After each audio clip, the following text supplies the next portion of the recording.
सुजने षठी ओषा कथा शुण श्रावण गला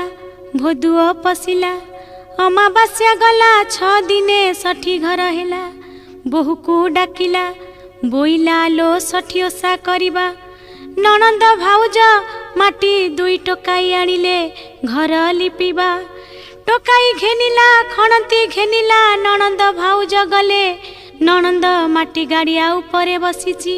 भाउज माटी खोलुची खणती बाजिला माटी गाड़िया रे ढली पड़िला ननंद को घेनी माटी गाड़िया रे कांदुची।